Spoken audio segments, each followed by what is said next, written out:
Hey, it worked. Yep. We're live. Yeah. Whoa. Applause, applause. Hi, everybody. We're back from our 2 week little break.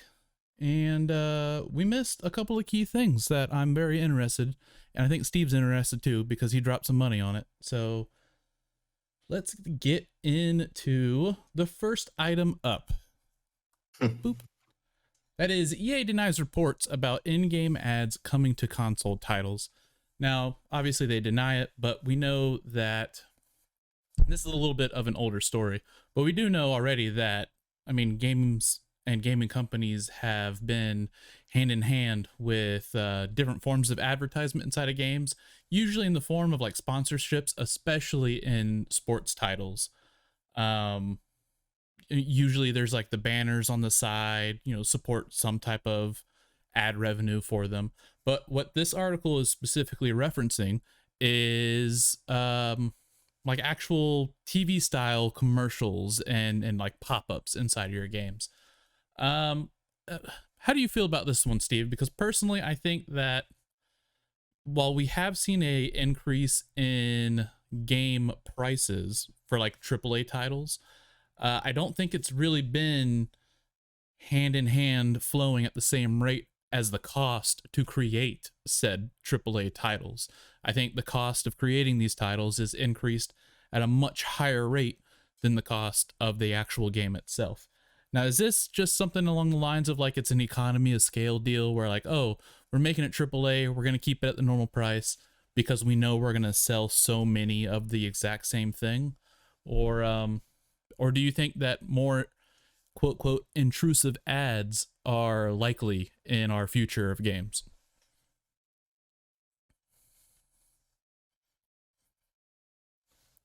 Um, it's a complicated question. So I'll take us on a little journey here. So regarding the report itself, I think I don't know where this report regarding EA specifically came from, but I know this is something that 2K has done. If you play any of the 2K sports games, Mm-hmm. they actually already have commercials and things that play during halftime, and sometimes there's banner ads even on the homepage. EA coming out and saying that they're not going to do it, I actually believe them. One being they're a publicly traded company, so they have to be a little transparent about. That's why so many of these companies they just say no comment because you can't release an intentionally misleading statement and say, "Oh yeah, we're not going to ever do this," because then it's misleading to investors. But so that's the first part of it. Secondly, you're right. The price of development goes up every year, and the price of games has pretty much historically been what is it, 59.99 for the past probably last two Mm-hmm. generations, and then now just this generation, we're finally seeing that bump up to $70. So I think that we'll probably see more of that. EA is still in a rocky spot, and it's kind of interesting. I was just talking with them, or just talking about them with someone else earlier today, and they have kind of turned they really did turn a corner the past 2 years with the releases that they put out. They haven't put out anything with the exception of their sports titles, there haven't been anything with any type of, "Hey, you can buy cool shit." It's all been, "Hey, you've gotta earn this cool shit in game." So they've already done that. They have EA Play, which maybe that's why they're being a little less heavy on the microtransactions, being that they've got the Origin access and the EA access.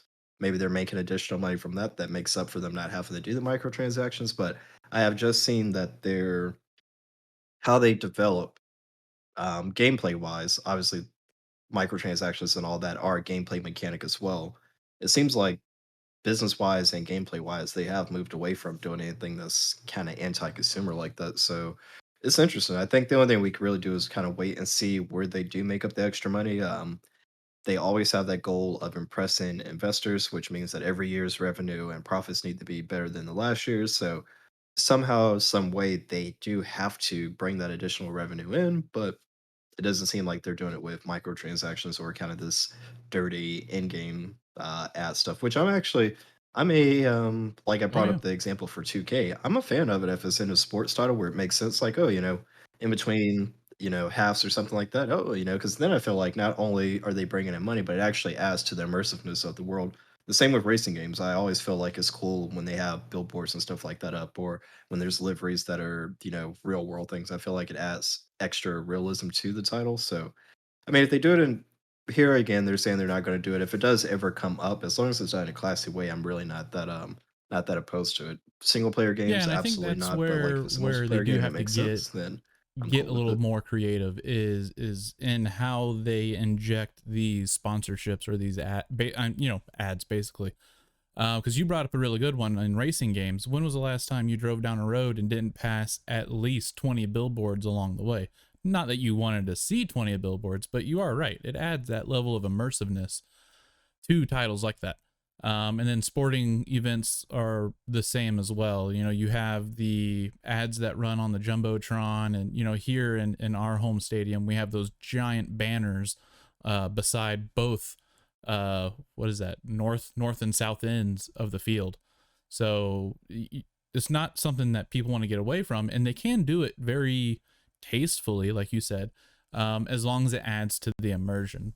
But and I didn't know this until you had brought it up. I had heard about it, but I wasn't sure if it was true or not because I don't really play like 2K games at all. But it is interesting that you say they do like full blown like halftime ad things.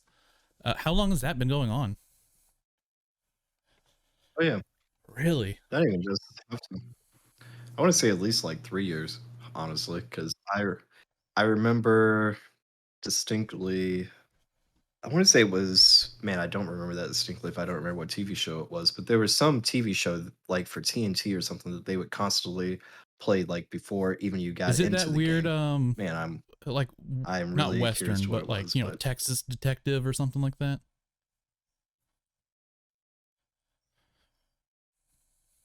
I feel like it was something like that for some reason. Like I have in my head 24, but I'm like, man, it was not 24. But yeah, they do it, and Right.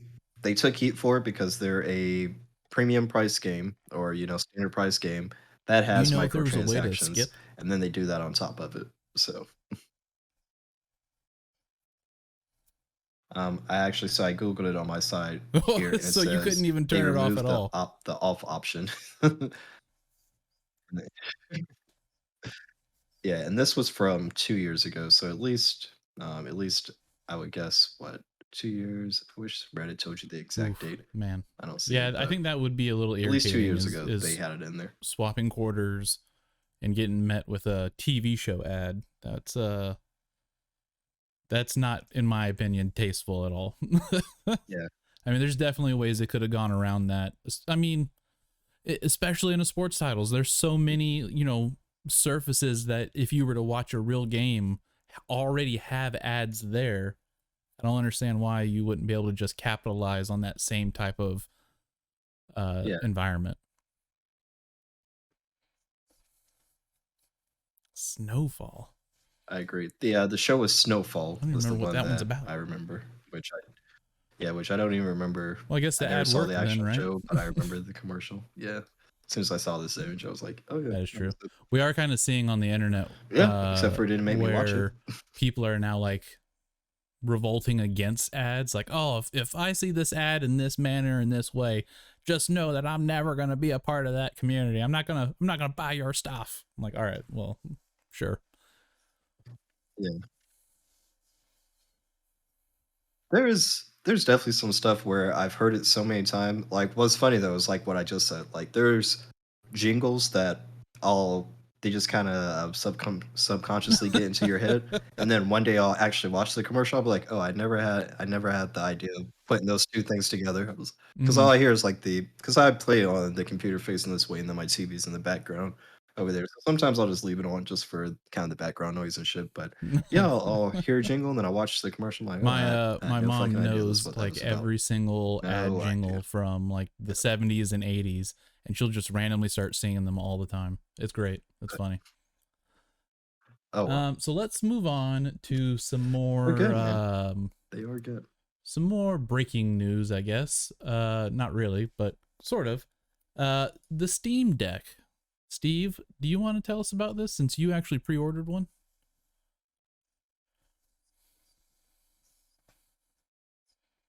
Sure. So the Steam Deck. So a couple of months ago, I can't remember what episode it was, but we actually covered when Gabe had visited a school in New Zealand, and he had mentioned to the little kids there, like I forgot how the question was posed to him, but basically it was like, "Hey, what involvement is Valve gonna have with console gaming?"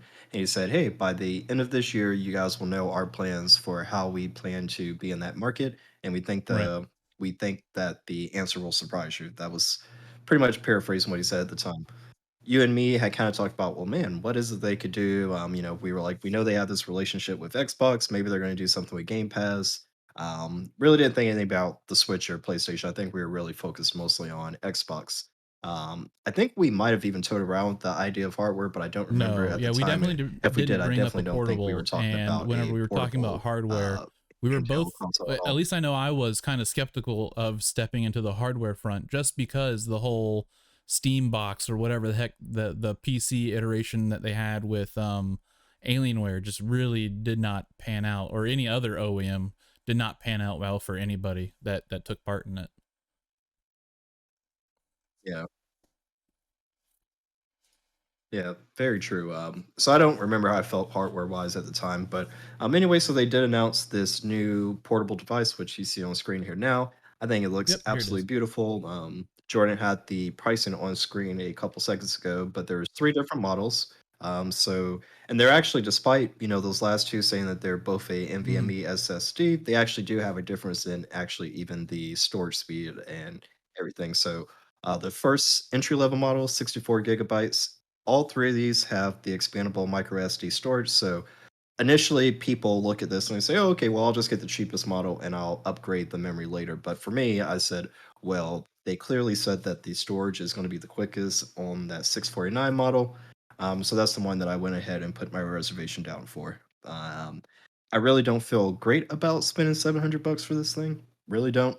But for me, I figured they said that this is good enough to where it can play any PC game that's Like out the of the market floor. right now, and they said that a 30 FPS target is actually very yeah, exactly. They said like 30 FPS, whatever. We know we're gonna hit that. So for me, the way I plan on using this is just there's a few like what I call them like side monitor games that I'll load up sometimes while I'm playing something else, not too intensive. But I also like that you have that flexibility to where you should be able to play anything with this. And Right. being that so many games are ports of console games anyway these days, or they have cross compatibility with console games, I'm thinking Mhm. as long as we have that form factor, like, and you saw the cool little mouse pad thing they have, like, this should be a perfectly acceptable way to play any PC title. Like, except for maybe the point and click type stuff. Maybe that might be a little bit of a drag. We still have to see Yeah, how yeah, it's fluid under like it is both to use thumbs. that little there's one on each side, am I correct? Like here I've committed to paying 700 bucks and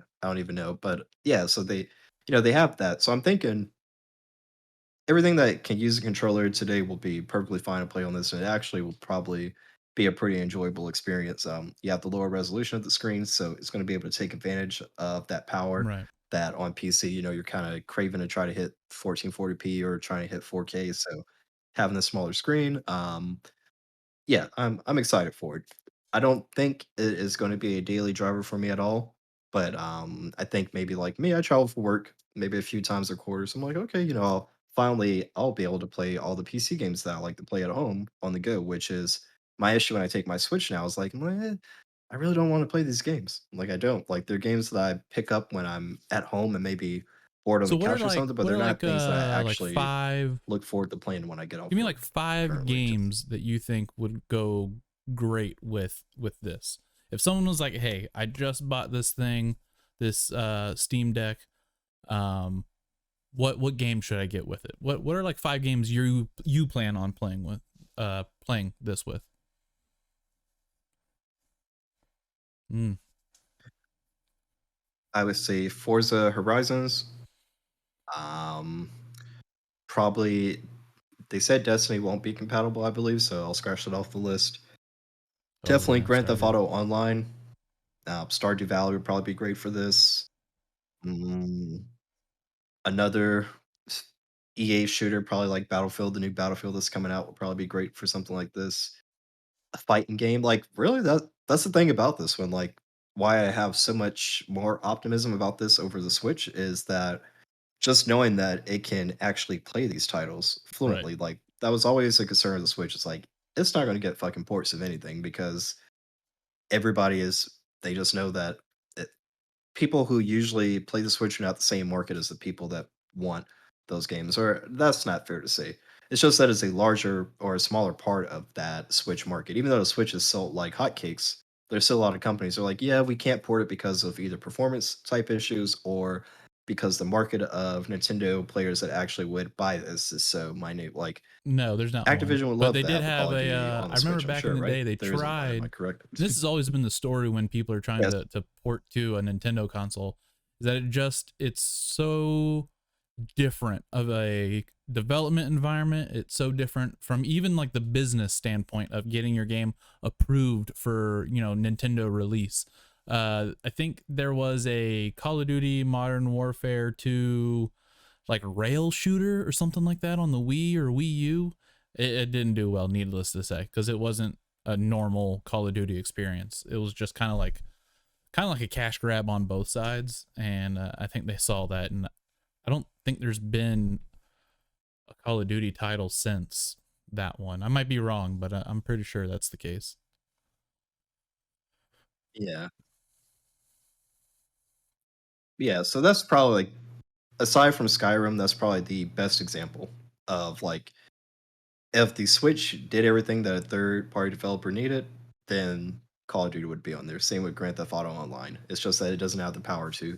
So, like now with this, where it's going to be able to actually have the power to play all these games, I feel like the world is wide open. I'm looking forward to it. I really am. Like, I was never looking forward to a handheld until I heard about this. Like, because every other handheld has always had some type of compromise Oh experience. yeah, My favorite of all time was actually Game Gear, which was basically just a ran on Sega in your six hands, AA but it died batteries. in like 2 hours because it was a Sega in your hands. But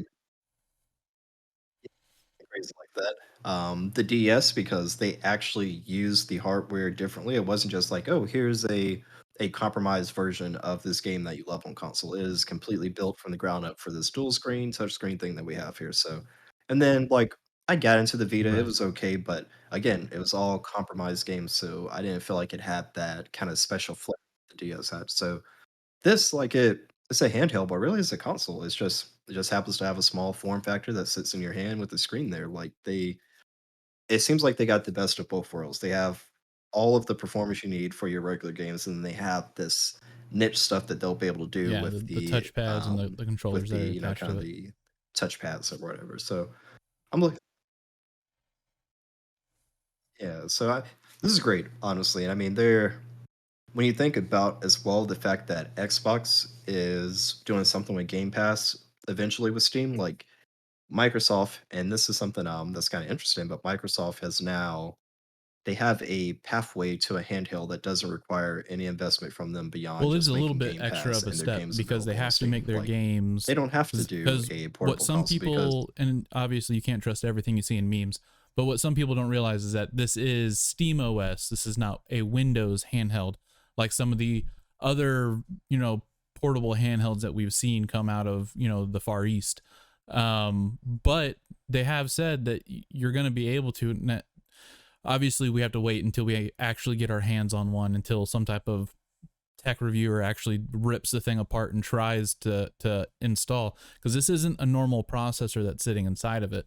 Not to say that it's not powerful, because it's an APU, and AMD is the company responsible for this APU that's driving this thing, and they also have a very well established record inside of the console industry already for their APUs, CPUs, and console-based GPUs.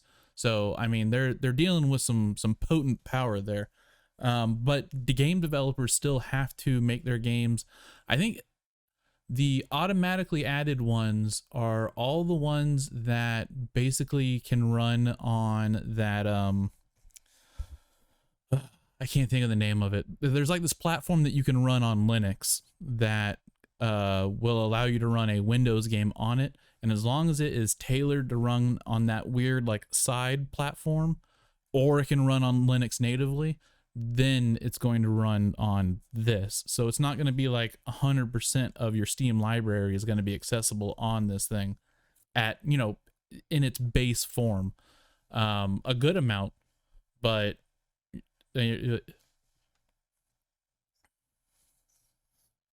Yeah, I forgot what they did announce like something. I forgot what the percentage was, but they were like Yeah. the X percent of their games of the actual marketplace can already run. It was a pretty damn high number. So I think it's a low concern. Also because the hardware specs, like everyone who's done, I won't say teardowns because they haven't done a teardown yet, but all the media outlets that have like taken the specs of the components and weighed them out, they're like, yeah, you're getting a deal, like in terms of even the dollar per hardware piece of it.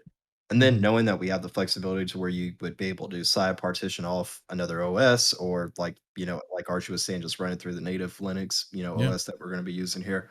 It doesn't sound like there'll be too many compromises. Like you might have to do a little techie work to get it to work exactly how you want if you want to install like a Windows OS or something like that. But I think the community is going to jump on this. Like the day that the pre-orders went live, I couldn't make my reservation. It took probably 45 minutes. So definitely demand is there. Um, I think they're gonna. I mean, I'm really excited about this one. Like, and I don't get excited about handhelds ever. Um, I'm famous for saying on the show that I don't give a damn about the Switch Pro or anything like that. Like, I'll buy one just for the sake of I want the higher resolution, but it was never anything that was like, ooh, super exciting to me. So the rumors were just, eh. But like this, I feel like they announced it Yeah, perfectly. it does look like a They great made a product. great product, and I'm now I definitely just gonna want to wait get it in my hands. for So your review of this one before I decide to pick it up, because I do kind of want to get more of an insight on how well things run, like how smooth the whole experience is. And some of these other reviews are online. You can't really, either you can't trust them because they just got paid to be there, or B, they have weird tastes and you're just like, I'd rather just know. Or they yeah, say good things because it's bad to say bad things about a good thing. I don't know. But I think that yeah, if anything, I would like to get one just to support the steps forward, because I mean we are seeing, man, netbooks have been a thing for forever, and netbooks slowly evolved into like these weird kind of handish held, you know tablets basically with a slide out keyboard underneath them, and they've slowly evolved into this thing, the Steam Deck, and it's a good step in the right direction for this type of hardware that usually doesn't even see the light of day, outside of like very specialist hands or very niche type tech people. So it is a good step. I think if I was to get one, I don't think I would ever put Windows on it, because if they have taken the time, if Steam has taken the time to build a operating system, no matter what it's based out of, I'm sure they've cut down on like background shenanigans that's only there to impede your way.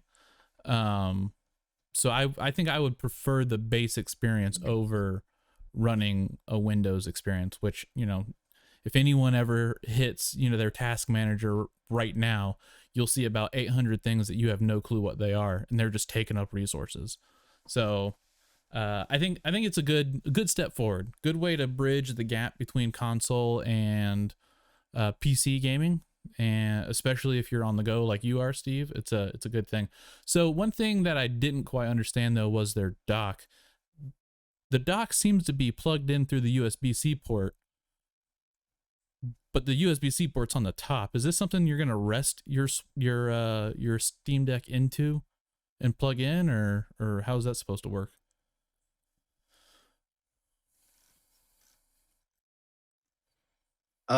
if I remember correctly, honestly, I didn't even think about the dock because of knowing Yeah, that I'm only going to be using it doesn't portably. look like it's actually But connected it doesn't look underneath. like it there. I don't. But they also did say it did say that the dock True. is going to be sold separately, and they obviously haven't showed it off, so it's probably still in the concept stage. I don't know why. I don't know why there'd be a USB-C on the top though. That doesn't make sense. I'm assuming from this that they're not that dumb that they really put it on the bottom. Maybe there was Well, it's something their in it's that their render main that they render. showed off with it in the wrong spot or They something, said or that this maybe USB-C there's a port separate reason will for another one to be on the top. support full-blown like USB-C docks. So, I mean, no, this is Yeah. female. It's in. See, that's a male though. as well. Hang on. That's a I have a that's a cable right piece. here. It's a mail. Yeah, so this is a male. And there's no piece in the males. Yeah. So this cable would go right into that. Huh? Yeah. Strange.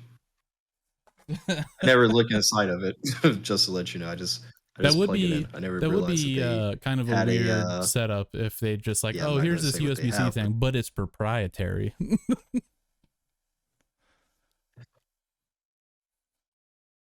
yeah. And I don't think they'll do that. I mean, There I might be really one on the don't know. bottom. Maybe they have, you know what it probably is? They probably have two. Because if you think about it, yeah, they probably have two because if you were to plug it in from your computer and you want to play like while it's charging or something, you want the cord on the top now on the bottom. But if you are Right. playing it on the dock, you would want it on the bottom, obviously. So I'm guessing they probably have two in there. That makes sense. No, Especially then as that was one well, of the things I had seen USB-C on, accessories I because we think it don't see a was headphone jack in here, IGN do we? had a hands-on pretty early, and they noted that there was no headphone jack, which is kind of a problem in my opinion, for especially with something this Yes, that's another big. reason I I have. mean, you don't really have room to not have one. Yeah, I'm guessing inside the box, like there's a way to eliminate the fuss about that. Inside the box, you just ship it with Yeah, a, with same the same thing for iPhones. USB-C adapter for headphones or whatever. Exactly. Yeah, and then a higher quality audio as well, so maybe that's why, like, they expect that if somebody's gonna spend because obviously that's it's kinda the same argument for, VR. Like, there's a lot of BS around VR with like, "Oh, man, it requires DisplayPort," but so many people only have HDMI, but it's like, also, then why the hell are you getting a VR display or a Right. VR headset before you get a, a modern monitor that uses DisplayPorts? And same thing for this, like, if you're gonna pay 400 bucks for a handheld, hopefully you've got I don't know if a I do. I think I USB-C did with my adapter around old the house Android somewhere, phone, but but I tell you this, I didn't no. have a USB-C adapter before that phone, and I haven't had a use for it afterwards either. So I don't know. This Oh, imagery yeah. also brings up one last point about this too, is that they have been very vocal. Obviously, there's comparisons being made between it and the Switch, and one of the main things that the Switch has working against it right now is the fact that Joy-Con drift, Yeah. where your left or right joystick is just constantly reporting an up or a side movement while you're not even touching it. Um, People have been worried that this is the same thing, and Steam has come out and said, hey, we specifically spent a lot of time and effort uh, on that part of the device so that we don't have to worry about it. And honestly, if they're following like the Xbox scheme of things, which I think they are, based off of their controller buttons. Of course, the video is not going to reload for me, and I can't get a better picture of it.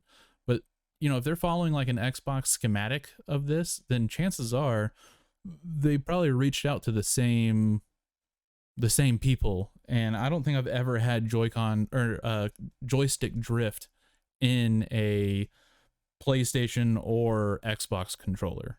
I think I have in like third-party controllers for them, but in their main first-party controllers, I don't. Yeah. I think maybe for my PS3, I think I remember one, but that's really it. Does your Switch have Joy-Con drift? Did you ever have that? Mm. It Right. did, but, I upgraded to the Hori Pro split pad controller so quickly, like, I think I dealt it on one set, I was like, "I'm not using these anymore." Like, you just tell as soon as you put You a can switch you in your can hand, you feel can tell the how the cheap they creak are. of the Like, plastic. they're so fucking tiny, that's, like, the weirdest thing to me is how yeah, well, like, I'm surprised I'm surprised that the drift is the problem and not the fact that they just crack off, completely. Like, I don't know if you ever had this issue with the old N64 controller, Mm-hmm. but whatever that metal analog was, like, I was a heavy Star Fox, player, and, like, I broke at least 2 of those, like, That they ashy dust used was to get, like, just the this little plastic ashy on dust in plastic them, and then friction eventually they would just snap, grinding but away at the plastic. s So yeah. yeah. Yeah, so I assumed honestly, the first time I grabbed the Switch, That's what I assumed was gonna happen, was that they were gonna break off because they just seem so tiny in there. I'm like, Right. I don't feel how there's actually any type of suspension or anything. I really don't know. I'm guessing it's just like one little piece. Yeah, Because do the there's a switches, L3 R3 on these. do those pop in like L3, R3? Or no, I don't. Yeah, so It they really must be is just all like it on a little is like small it activator feels like or there's like something. Because they one. I'm looking fucking at suck. mine right now. It feels like there is only like one spring kind of holding everything together in there. I have replaced my my left joystick Yeah, inside of the there's definitely Joy-Con, something. like took it apart and replaced it because I didn't feel like it deserved another $54 rebuy of Joy-Cons. Um, Especially since I think at the time, and I don't know if you can now, but at the time you could not buy just like a left Joy-Con unless maybe you went to GameStop and they just so happened to had a used one. Um, but I just bought the replacement joystick on like Amazon or something for $7 and then swapped it out myself. And it worked perfectly. All right, let's move along. I gotcha. So while we're away, Ubisoft made an announcement, Steve, for XDefiant. This is a kind of, I guess the best way to put it really is like a hero-based shooter, kind of like Overwatch in a way. Overwatch, not past tense. And I don't know. I'm not really sure this is going to be one I'm going to play because it seems a little too out of the Tom Clancy world. Like there's this bubble that Tom Clancy games exist in, and this does not feel like it exists inside of that world. What's your take on this one so far? Yeah. Yeah, I have no interest in it whatsoever. It looks I get what they're going for. They're really trying, and this was something that's kind of actually. So if you take it back, and that, again, it's one of these things that we covered earlier this year in one of our episodes. But Ubisoft announced that we are going to be doing more towards the free to play live service type games, and kind of steering away from our single player stuff that we're known for. Um, for the past few years, they've been on a kind of a hot spree with just releasing good title after good title, Mm-hmm. with the exception of maybe a couple, which I think was like Wildlands 2 and maybe Division 2 is a little stale. But other than that, they've been on a pretty good spree of just releasing high quality stuff. But then ever since that announcement, everything we've seen them announce this year so far has Right. been more geared towards that live service free to play type thing. So the first was they said, "Hey, Assassin's Creed Affinity is our new thing that we're doing next. It's going to be a forever Assassin's Creed thing, and we'll just add content to it." Okay, so there's your first hint. And now we have this, which is clearly going after a little bit of that Call Right. of Duty crowd. Like you can tell it even here as we're watching the gameplay, like how snappy and quick this is. Like this is not going for Siege. This is not going for the like the Battlefield highly sophisticated, squad play type thing. This is just going for the Call of Duty crowd. And then also to your point, it's got a little bit of that hero shooter mix thrown in there, which was really you can tell this was a game designed by committee. They're like, hey, we need a live service game. It needs to include existing IP because we want to get as much traction as we can, so we can already bring in all the fans from these different IPs that we already have. Let's shoehorn Splinter Cell in there because we hear people asking about it every fucking event that we do, but for whatever reason, we're not ready to do a Splinter Cell game. So let's just bastardize him and put him in. Put those that breed of uh, I forgot that IP. Let's put that IP in there. So I mean, I see what they're going for. I get it. I just don't know who this is for because I feel like all of these other games that they're trying to mimic have such deep roots in their player base already. So for you to steal people from them, you've got to do it better. And nothing here says that they're going to do the hero shooter better or that they're going to do the Call of Duty frantic gameplay better. It's just something different. So it'll get a splash. It might have a small active community probably on that launch weekend or whatever, but I see this one dying pretty quickly unless there's something that I'm not seeing in the gameplay that puts this so miles ahead of the other competitors. Yeah, I just don't see it and doing the anything that's vibe of the unique enough for it to gameplay really really take does that kind player of base away. tell you exactly who they're targeting, and you're absolutely correct. It's definitely that Call of Duty player, or it even has kind of like an Apex flow to it with having like hero characters and whatnot. This tweet right here by Chris Schilling really kind of sums it up. It's like Tom Clancy's "How do you do, fellow kids?" Like it oh young kids, come play our game. Oh, So young people. it feels a little bit misdirected because Yeah, their that's player exactly what base it is. isn't that. That's not the people that are playing Siege or the few that are still holding out on the Division franchise. That this isn't their game. This isn't their type of gameplay even. Yeah. So I don't know. You'll probably get a lot of people that are going to try it for the first like week or two that it's out, and then it's going to set in that this isn't for them, and they're gonna bounce out. They're gonna go back to their old titles. They're gonna go back to Siege or what was that? The other one was that Rainbow Six Outbreak or something like that. Quarantine. Quarantine. So actually, Quarantine looks good to me though, because at least Quarantine has an identity. As you know, it's kind of like they're doing the what was that game that we talked about? Not Transformia. The I have it on my desktop, don't I? No, I don't. Man, I can't for the life of me remember. It's the game you go Like into a like spelunker basements, type caves, and game. all that. It's got some puzzle type stuff to it. Anyway, I can't. No, Oh, is it Killing it's Floor? like a hardcore FPS group FPS cooperative game. No, not Oh, Killing I know Floor. which one you're talking about. Damn. I can't remember it, and the fans will get mad at me. Yeah, GTFO. You know what I'm saying? Get the fuck out, GTFO.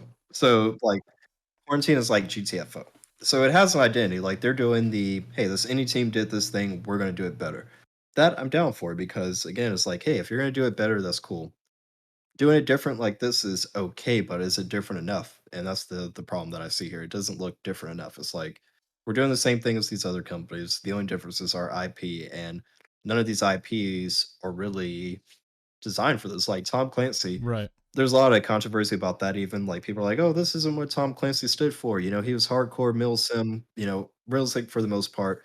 Some futuristic details, but they It really still pay is. respect to realism.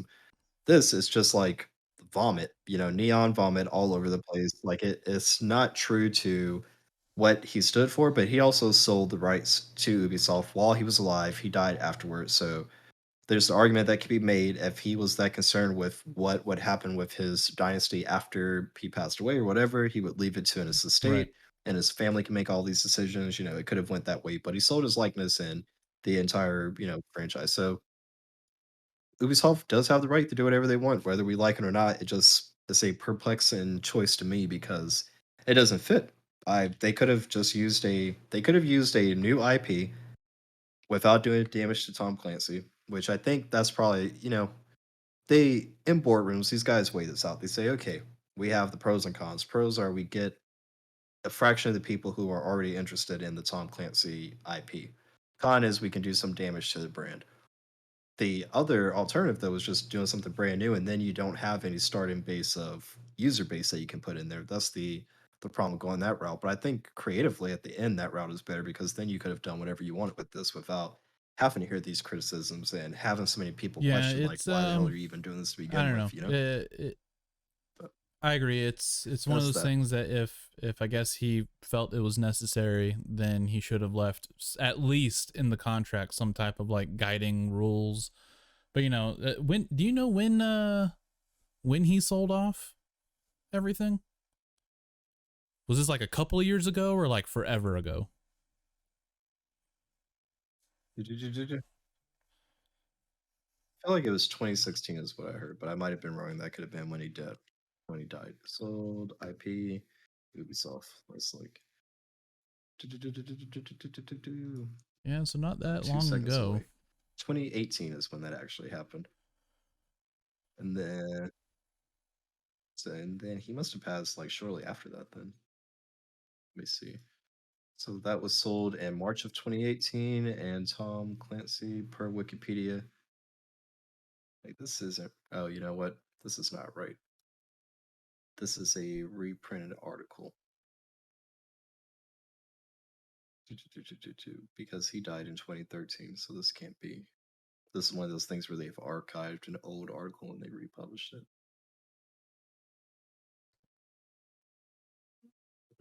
Mhm. Kill the dead Well, air. it Archie, was tell us some my stories wife's about your birthday your 2 weeks and away. also our anniversary along the same couple of days.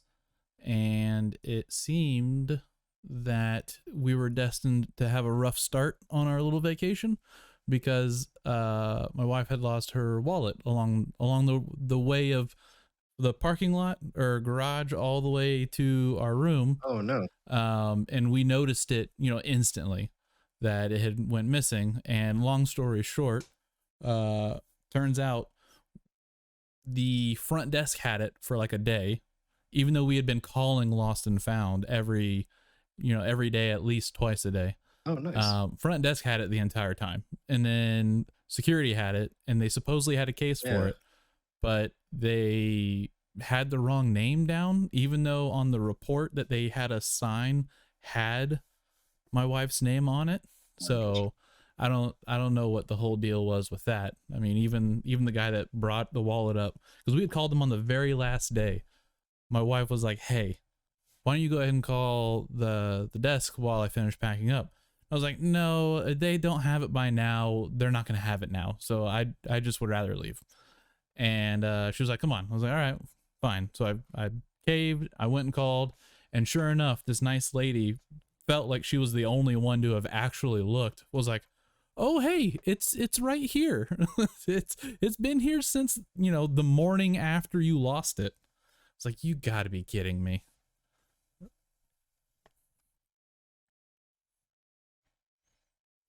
That's funny. So I got 2 bits of, news. So, Ubisoft bought the rights from Tom Clancy in 2008, March of 2008. So I was right, that article just got reposted recently. And then also, they did not reveal how much he sold it for, but Oh, then okay. Tom Clancy himself unfortunately passed away in 2013. And then here is something interesting. So the highest selling Ubisoft games of all time. 10, the top 10 highest selling games of all time as of February of this year. At number 10 was Watch Dogs with 9 million sold. At number 9 was Far Cry 3 with 10 million sold. At number 8 was The Division 2 with 10 million sold. Number 7 was Assassin's Creed Origins with 10 million. Number 6 is Assassin's Creed Odyssey with 10 million. Number 5 was Tom Clancy's Ghost Recon Wildlands, the first one, with 10 million. Number 4 is Tom Clancy's Rainbow Six Siege with 10 million. Number 3 is Watch Dogs with 10 million. I love that game. Number 2 is Tom Clancy's Division 1, 20 million. Wow. Um, and then number and then number 1 is Far Cry with 25, or Far Cry 5 with 25 million. So a couple interesting things there. One being 4 of the top 10 best-selling games they ever have are tied to the Tom Clancy name. 2, I was kind of surprised. So Assassin's Creed Origins, it kind of explains why Ubisoft is on this kind of path to trying to figure out a freeware live Oh, service type thing, because the last 3 Assassin's Creeds have all sold the same amount. And actually, I can't even say the same about the Warrior or the Viking one, because they haven't released the numbers on here, or they were just so low that they didn't even show up on here. But Origins, Odyssey, and okay, so Origins and Odyssey both sold 10. And then the other thing was just how massively short Division 2 fell compared to the Division 1. The Division 1 was 20 million, and somehow Division 2 only sold half of that, which I'm kind of surprised that they didn't at least match the somewhere closer to the same number of that. That's really interesting. Very interesting indeed. But yeah, they seem to be where they can always count on selling around like 10 million for these major franchises, but anything above that seems to take a little bit more effort. Like I think with Division, it's probably the same thing that you and I have talked about in the past, like why we put so many hours into Destiny. Like in that small period right yep. after the Xbox One and the PS, what was that, PS4 at the time, right? Those first came out, there weren't a shit ton of titles, so we really were. A lot of people were just putting all their time into these looter shooters. So with that, it kind of explains how Division One is able to sell 20 That would million. Now I'm kind be of interested interesting to to know see how that many comparison. It's Destiny actually sold. I don't know, because now, well, no, so Destiny 1, yeah, would have, it still was a full price game when it sold and everything like that. You'd be hard to really compare it to Destiny 2 now, since it's a free to play, free to enter, I guess. It's probably a little bit closer to reality. What? You had a look of amazement on your eyes.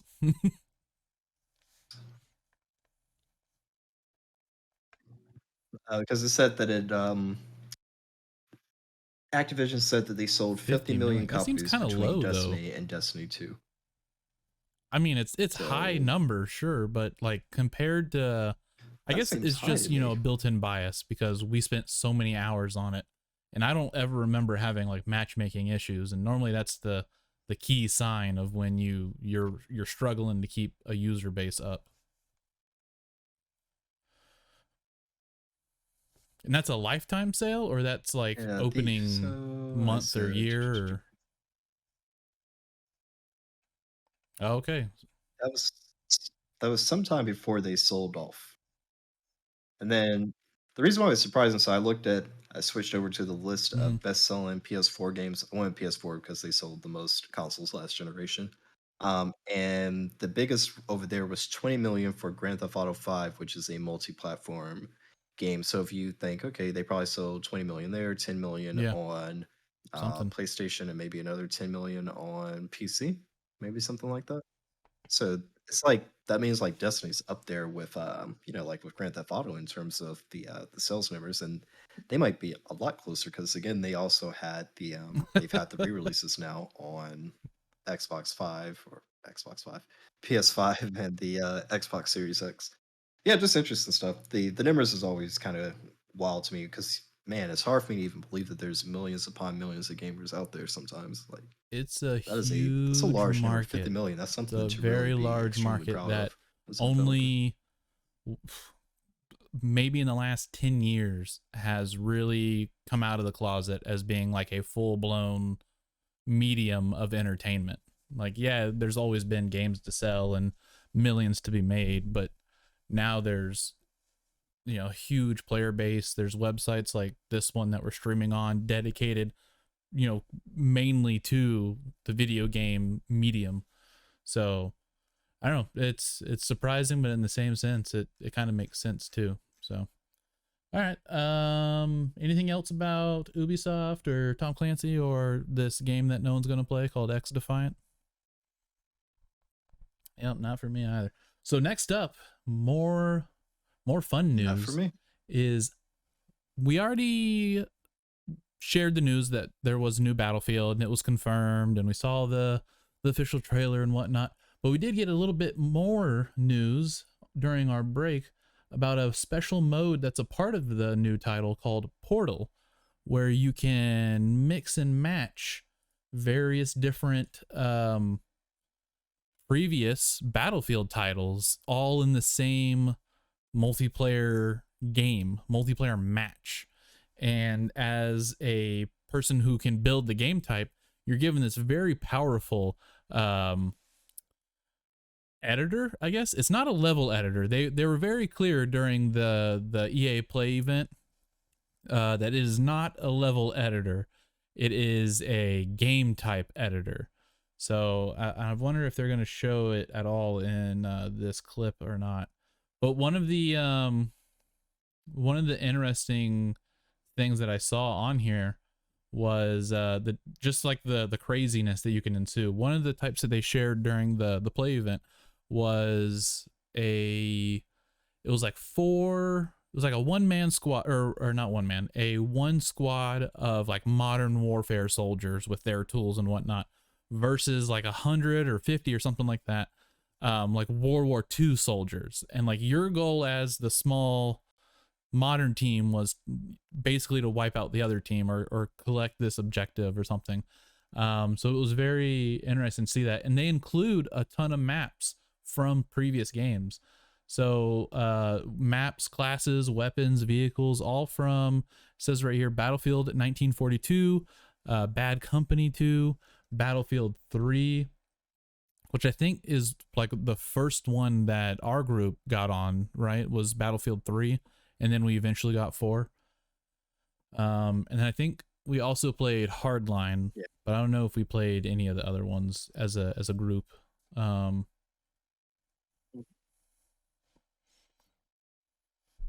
We have played all of them except for 5 together, I yes, believe, and I think we even actually played 5, like, once or twice, 'cause I yeah, remember playing with, Brian for some reason, so right. yeah, just 1 and 5 just weren't. I think it was So because they let's weren't see. modern. Do, do, They didn't do. really Yep, they're need the gonna stuff bring to be the played that server often. browser back, which is no surprise. They seem pretty well dedicated to uh, allowing you to like manage your own servers and whatnot. Because I remember that was even a big deal when they brought custom servers to consoles. Whenever we were playing Battlefield 4, and that was kind of a big deal at the time. That was around that same time frame whenever Xbox really started shifting their weight around to be like more player driven. So they opened up that front. I think shortly thereafter is whenever they announced that they were going to allow modding on the Bethesda titles, which was another big deal as well. Um, let's see. Do do do do. Yeah, so they have all the maps. There was a list here. Oh, here we go. So yeah, we have a bunch of vehicles from the older titles, guns from the older titles. Looks like a pretty extensive list of things in general from previous titles. Um, enough to really kind of get in there. That'd be interesting to get some type of 'cause, you know, I was always about the dogfights in the fourth one because that was just really fun for me. What's like a game type you think would go really well here? Oh, here's the editor. It's like a very stylized but specific type of way of getting this game and building a game type that really fits what you want it to do. It doesn't seem like it's going to be a hacky way to get things going in the direction that you want them to be.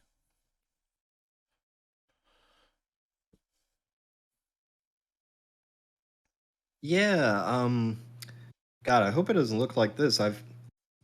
Like, seeing subroutine and all this makes me feel like this is the behind the scenes engineering work for this, like, because I'm looking at this, I'm like, "This doesn't make sense to me." Like, there's such a better way to do this.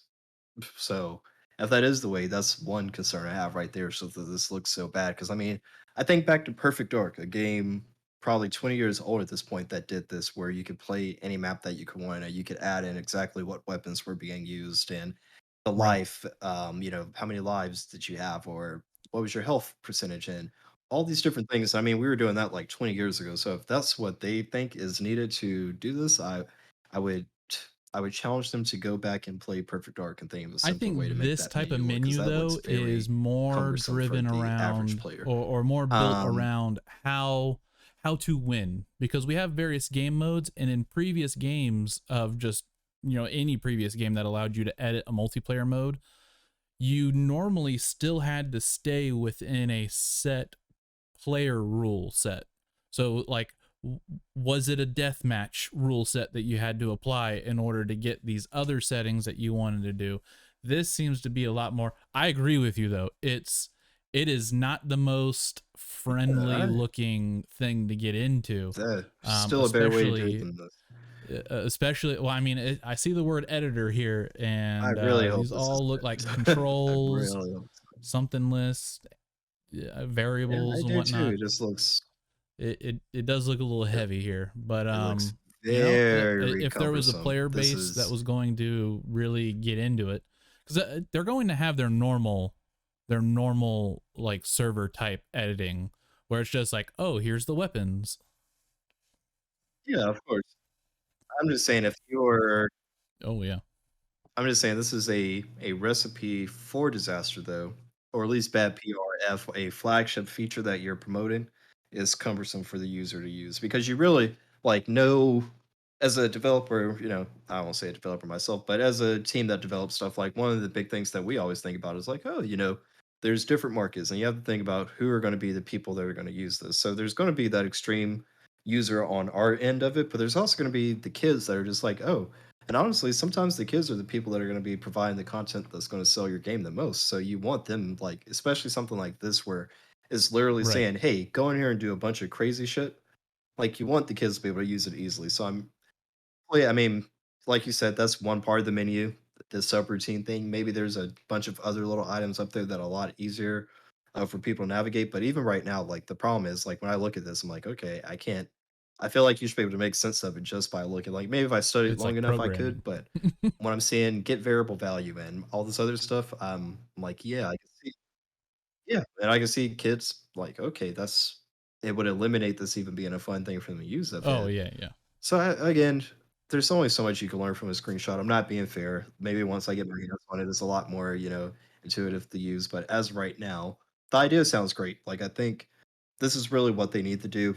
Um, they're sacrificing the single player campaign this year, so Mm-hmm. they're losing a little bit of their Battlefield identity from that because their campaigns are always pretty good. They're not quite as known as the Call of Duty ones are, but they're always pretty good and fun in my opinion. So it looks like their identity this year, they're finally leaning heavy into the whole, like Battlefield moments. Like when you see the guy jumping from a helicopter, shoots a rocket, lands in an airplane, goes and does some crazy stuff. Like they're really catering to that this year. Obviously with this portal type thing. I Right. think it's going to be great. And even the maps that they've shown, like Caspian Sea, that's one of my favorites from Battlefield 3. I noticed that there's no Battlefield 4 maps on there, which I think is a strategic choice because it's like, hey, we can use that as a big update, when the game starts kind of falling out of favor, whatever the case is, numbers are down a little bit. Like, hey, here's a Battlefield 4 update, which a lot of people hold as the best Battlefield game of all time. Usually, that win 2142 and 3, and Bad Company 2, like, those 4, I would say, are probably always kinda, like, taking that argument for which one's the best, so, this is cool. I'm excited. I'm gonna pre-order this eventually, I don't know Oh when. yeah. I think it's It's out in and you know November, so me, sometime I before it am comes out, I'll be pre-ordering it more for sure. technically Show my support. uh I don't know, insane, I guess. So this, when I see this UI here, I'm like, ooh, what type of trouble can I make with this? So I'm gonna be pre-ordering it for the wrong reasons, and it's this thing right here. Because I think I read where this is like a website. It's like a web tool. Like you're not doing this on your console or even inside the game itself. This is like some web tool that you put together, your rules and whatnot. And then, man, I wish I could find that again. I swear I thought I just saw it. Yeah, it just seems like such a cumbersome way to do this, like, I can't think of anything that requires that amount of depth. Like, it's great if they have that, but I just I don't understand the need for it. Like, it seems a little overkillish for me. So I'm hoping that it is one of those things where it's easy to pick up and do, hard to master type thing. Like, yes, kiddies can run it here. If I really quickly wanted to just say, hey, give me a 30-minute match on Caspian Sea using World War II vehicles, everybody Yeah, has I'd only imagine these that weapons and most all of that. this Like, I is hope it's still already easy enough for there. people to do that kind Like of quick you're like, oh, I want match. to edit this type of game type. Like I want to create a new, and this is the template I'm building off of. And most of this stuff, I would imagine, is already in there for you to go in and just like tweak a little bit. Like I want this to do that, this to do that, and then also have the ability to just like straight up make a new rule set of some sort. Um, it does seem a little more complex than it probably needs to be, especially since it's not a full level editor. They couldn't say that enough. That this, you will not be editing the levels with this. You're not going to be adding new. It's not going to be like Halo Forge where you can add in new um like spawn points or capture points or anything like that. So like you're gonna still have some restrictions based off of the map type that you're picking. Um, I don't know, but I'll look at it and whenever it comes out, and then I'll let you know how difficult or easy it is. Because this does look like they intentionally selected the most complex looking part of this for this screenshot. It's like subroutines and what even does that word mean in a first person shooter title? Like, you know, most people aren't going to go, oh, let me go edit those subroutines real quick to make this game, better or something like that. They're going to go to the weapon lists and the vehicle lists and edit those things. So I don't know. But it's going to be interesting one way or another. One way or another. Did you see any of the videos for the custom game types that they have? Oh, oh, I lost you, Steve. I hear I you, did. They look cool. but I don't see you I am anymore. excited. Did you close out your Chrome? Um, There. I think So I that did. Yeah, I closed the is window out. Sorry, I forgot I was in that is there. the update for Battlefield 2042. Last thing on the docket today, there you are, I see you again, is there's been a development update with Elite Dangerous. Go ahead, Steve, take us away.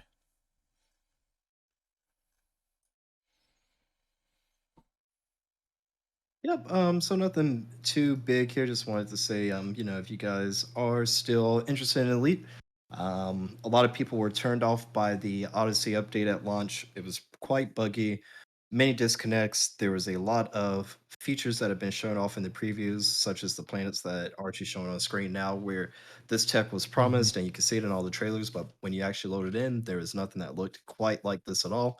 So they have announced that they've actually already put out one pretty big patch that addressed a lot of the issues regarding connectivity, quality of life things, all of that. They had recently announced the second patch. So like here you're seeing increased surface terrain, texture quality and things. So basically they're getting to the meat of the things that are people are looking for, which is the visual fidelity. A lot of the gameplay systems are pretty solid now. It's just kind of getting the visual aspects up to date. So I think these planets look great. Rocky planets are planets that you can land on, so we'll be able to have this type of coloration on that. They shut off some of the new icy planet. Yeah, you can see the icy planets there, which you also can land on sometimes. And then I think there is maybe some Earth-likes, if I'm correct, frozen Earth-like. Yeah, that's what that would be. Most of the time, you cannot land on Earth-likes yet, but that is something that will be coming as they keep improving the atmosphere tech and all of that kind of stuff. So yeah, not a huge update, but I thought it was pretty interesting, and I'm just Right. happy to see that they are still Yeah, supporting I do this and like not have kind of scurried the away on increase in to depth anything else yet. on the like Yeah, remote planets, because it does. I mean, I have not put nearly as many hours in you. I've not yeah, uh played as much either. Like I haven't traveled a huge chunk of the galaxy in this one. But it did feel that a lot of the planets were pretty dang close to looking exactly the same. Um, so I like that this and are these decisions like these color decisions, they're tied to what is believed to be the actual makeup of those planets, right? Because for anyone that doesn't know, it's kind of a one for one replica of our Milky Way galaxy, right?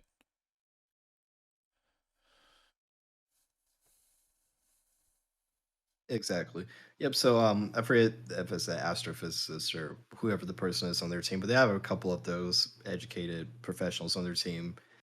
They can tell a lot from the atmosphere of a planet through the same way that scientists here on our planet do. They say, okay, this is what the atmosphere of that planet makes up or is made up of, and you take calculations like that, the size of the planet, its distance from Mm-hmm. its host star, the gravitational field from all the planets around it, all that. Like they take all that stuff, and that's what makes up their procedural planet generation, which spits out the planets like this. So a lot of this is not like when they pull these planets out, Right. these are not handcrafted planets. These are planets that have been generated by the procedural generation that they said, oh, these look good enough to show as examples. So in theory, you should not see too many planets that look exactly the same because obviously a lot of these planets have different variables.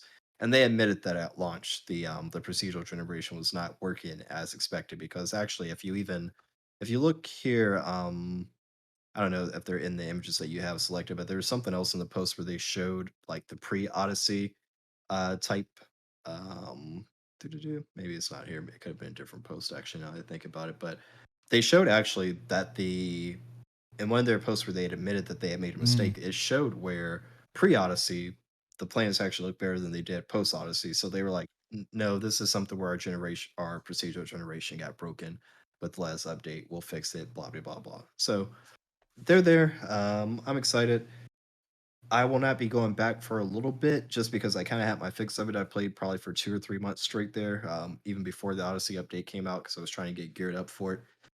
They've done a lot though, and I do still enjoy the game. It's just that Star Citizen is the closest competitor to this, and they're about to do their 3.14 update, which looks phenomenal. So I'll probably jump over to that for about a month, and then we've got a bunch of stuff going on with the flight sim world that I'll probably be back into that, and the space stuff will be in my rearview mirror Very. for a little bit, but.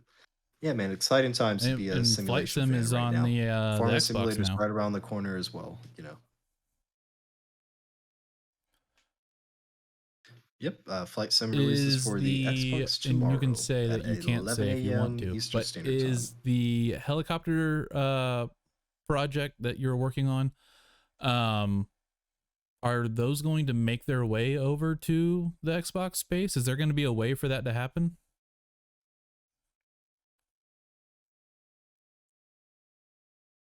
Yes, we are planned for 2022. If you actually look on Asobo's Hot official damn. roadmap, it's got our team and it says HPG Helicopters 2022. So the opportunity there currently, there's a few things. So the biggest one is that Microsoft always intended, and this is speculation, but it's I have enough clues for me to know this is exactly what happened. Uh They always intended for the helicopters to be some type of big update release. Like for instance, later mhm, this year, they're doing a partnership with the Top Gun movie. I think that comes out in November or something like that. And they're using that opportunity to release their super carriers, which are, right. military aircraft can take off from the ships out in the ocean, the super carriers and all that. So you can't do that currently in the sim, but we've seen in the trailer for the Top Gun add-on that or the DLC that they will bring that functionality. So I think similar to that with helicopters, they had already said prior to us even coming out. So the story about our team and how we got involved with this was Asobo said, "Hey, helicopters are not coming until 2022." We said, "Well, it seems like everything's ready or everything's in the sim right now that we can use to make helicopters. So why don't we just make them anyway?" So I think we kind of jumped the gun above where they wanted to go. They already had in their idea that, hey, this will be like a 2022 thing. There's some other stuff there too, like for instance, helicopters are coming in a lot slower and lower than planes, so you get a lot better view of the scenery. And the scenery is phenomenal from a Uh plane, but once you get down to ground level, you can really see like, oh, here's how they took the shortcuts to make it, like the procedural generation. Like it looks phenomenal from the sky. I think right. I've even showed you pictures before, like, hey, you can tell me what that is, and you're like, "Oh, yeah, that's the mall," whatever. So it looks great from the sky, but once you get lower, obviously, it's like satellite imagery that, whatever. Um, so I think that's why they are kind of slow to officially adopt helicopter support, but the stage they're at right now is that they are talking to partners. They've put out, people that they've talked to, about that and who, is kind of down to a few people that they want to use. We have been discussed. Can't say that we're going to be their partner. But to actually be transparent, I don't think it will be us just because we're such a newer company. I think it's going to be someone who has the unique combination of both having development experience and actually being helicopter pilots or having some type of helicopter experience. That way they kind of get both in one of having that expertise because they need to whoever helps them with the Right. official implementation in their engine needs to help them beyond just their own aircraft. They have to be able to tell them about all types of helicopter related physics. So we become subject matter experts in the aircraft that we're making. We get reference guidance from different sources, official and non-official. I'll say that, and that's what helps us become experts at that specific aircraft. But for something like this, you probably want to be an expert in helicopters overall. So we're fine with that. We are being pretty successful with just the PC release. Um, we think that as the Xbox users come online, they're going to probably start looking at the YouTube content and they'll see like, oh man, I want a helicopter, but there is no helicopter available, not from our Right. team, not from any other team, until Asobo opens the door for that to the marketplace. So I think it'll be a while, but eventually, and like I said, they have us down as planned. So I know it officially is going to happen. It's just when does it happen? We have a freeware one, so I think that would be really cool to get to people because it's like, hey, here's the entry level thing. It's modeled probably like 75% accurately. It's got a lot of the systems. It's got everything, and then we have our payware model, which Right. is like even beyond what Asobo has done with their default stuff in the Sims. So I'm looking forward to it, but the big thing is like I did a panel this weekend with some other community developers, and we talked about the Xbox release for a long time, and we are all pretty consistent. Like we want the community to grow. A lot of people have this negative kind of thing in their head already, like, oh man, it's Xbox, it's gamers, not simmers, you know? Like if you ever tell someone like that's why like even our chat rooms here on our Discord, we've got one that's called Flight Room, we've got one that's called Game Room because Right. if I only had Game Room, people would flip that this is not a game, it's a sim, which it is. It is a simulation. I would fight that argument. I just don't fight it as strongly. Like I would just be like, hey, someone asked me, do you feel like it's a game or a sim? I say it's more of a simulation because the game mechanics are just like the same game mechanics in life. Like you want to get better at what you do. That doesn't mean that you're always playing a game. That's really the only game mechanic. Everything else is based off, realism. Like here's the realistic starter function and all this. Like they don't really they take shortcuts, but they try to make it as realistic as possible. Like I feel like if I was in a plane, a Cessna maybe, Well, something like fingers that, crossed you and the don't ever pilot have died, to I could test probably that land it. theory. I could I mean, it's with all nice of to my have, hours that but I have in here now. let's So, let's not test it. oh my god, who are you telling? Yeah, Hmm. it's nice to have, but that's just the argument of like simulation versus like game. Like when I play Elite, like Yeah, it's a space sim, but I'm like none of the lifting startup now. procedures to this ship are real or anything. It's like, oh, I can hit the that's a switch. autopilot button. Okay, I'll start it up. Yep, I could not fly a spaceship. Exactly, exactly. But yeah, that was a long way of saying I that think I hope that we are on Xbox soon. I know we'll come, I just don't know when. And that'd be kind of cool the day that would I be pretty can dope. That'd see be something awesome. that we I think created be on be on the Xbox. bringing That'd be the a cool availability to moment it for me. to an But Xbox would help bridge that gap because uh Microsoft Flight Sim has never been a game that anyone has ever said, "Oh, that's an easy to run title." Like you normally have to have pretty decent hardware to run that, and by no means am I saying an Xbox Series X or Series S oh, is yeah, quote quotes cheap, but it's a lot lower entry point for people to get into a sim hobby. Um, Especially if someone was building like those sim chair kits or whatnot. If you could just bundle in an Xbox and say, hey, we have this deal with Acer monitors, we're going to yeah, mount this to it and ship it to you all for a low price or whatever. Like it makes doing that and bridging that gap so much easier than custom building a PC that should have the specs. And it comes back to a point that I said earlier when we were talking about the Steam Deck, is it's specialized hardware. So that there's going to be nothing really running in the background to hurt anything. Unlike on Windows, a lot of people shy away from uh, anything but the base experience on Windows because they're afraid that if they go and they mod this, they mod that, it becomes you spend more time modding and you spend more time troubleshooting the mods uh, than you do playing the actual game. I think in the last couple of attempts that I've tried to play um, like a Fallout game or anything like that on PC, um, I always mod it, and I always end up spending way more time modding it and figuring all that stuff out than I end up playing for the next couple of days of the actual game. So having that easy way in does promote growth for the community. So I see this only as a good thing. Yep. All right. That is all the news we had I today. do as Steve, well. we've been running for an hour and 15 minutes already. So let's go ahead and shut it down for this one. You got any last minute plugs or anything like that?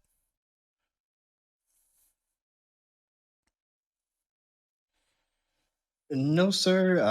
Other than every 2 weeks we release our development updates for our Airbus H145. So this week would be a development update week. So if you guys wouldn't mind following us on YouTube, the development team for Microsoft Flight Simulator, our YouTube channel is Hype Performance Group. So just Hype HYPE and then Performance Group on YouTube. You can follow us there and just keep up to Awesome. date Thank you with so much. everything related to our Everybody else, Microsoft this Flight show will Simulator continue on its updates. normal Monday path for 7 p.m. Eastern Time. with the VODs going up the following day up on YouTube. Look for this guy, Archie.